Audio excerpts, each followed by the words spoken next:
In today's video, I'm going to teach you how to create a gift card in Gohighlevel. To get started, log into Gohighlevel and make sure you're in the correct account or location where you want the gift card to be created. Once you're inside the platform, head over to the left-hand menu and look for the Payments section. Click into Payments to open the payment tools available in your account. At the top menu within Payments, select Gift Cards. This is where you'll manage existing gift cards and create new ones. From here, click Create Gift Card to begin the setup process. Now you'll enter the basic details for the gift card. Start by typing in the gift card name. Choose a name that's clear and easy for both your team and your customers to recognize.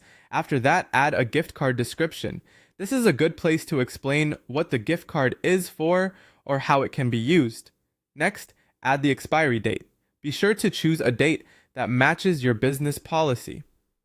Once those details are in place, click Confirm. After confirming, you'll be asked to add the terms and conditions. This section is important because it helps set expectations for how the gift card can be redeemed.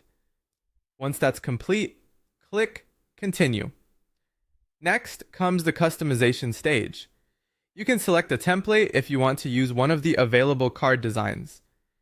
If you prefer something more branded, you also have the option to upload a template. Another option is to create a gradient design directly in the builder. Choose the style that best fits your brand and the overall look you want for the gift card. When you're happy with the design, click Continue. Now it's time to configure the gift card settings. Select the denomination options, which means deciding what values the gift card will be available in. Then manage the gift card inventory if needed, so you can control availability. After that, choose the relevant categories to help keep things organized and easier to manage later. Once everything in this section looks good, click Continue again. You'll now see a preview of the gift card before finalizing it. This is your chance to review the details, check the design, and make sure everything appears the way you want. Take a moment here because it's always better to catch any small issue before publishing. Once you're satisfied with the preview, click Create Gift Card. And that's it. Your gift card is now created in Gohighlevel and ready for use.